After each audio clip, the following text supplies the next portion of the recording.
There you go.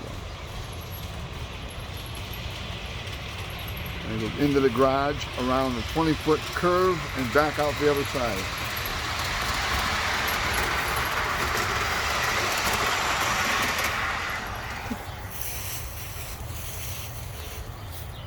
Oh.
See how it loops around a couple times after it comes out of the garage? That's because it's so long, the train's so long, that if I didn't do that, it would be around the backyard here in no time, you know what I mean? Yeah. This way it gives it a chance to travel around, you know, and then go through the garage too. That was too good to pass up.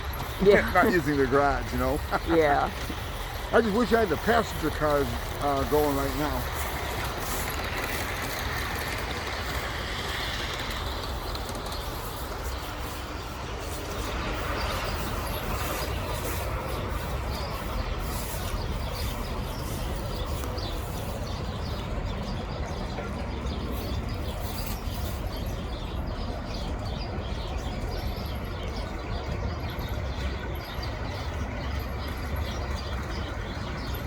Being a sound?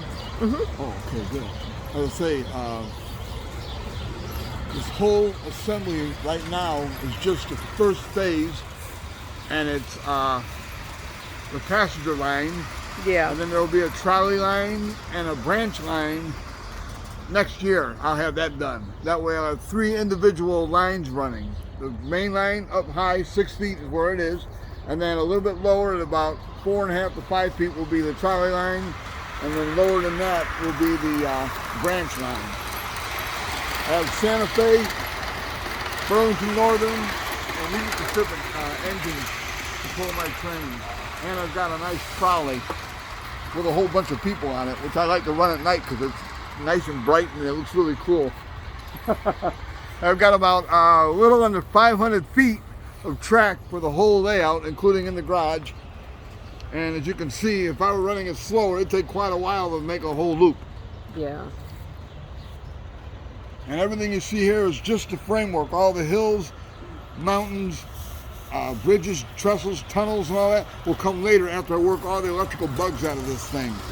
I don't want to be putting all that on there and then find I have trouble and not be able to correct it. You know what I mean? Yeah. I mean, I could correct it, but it'd be really hard. I'd have to take stuff apart, which I don't want to do.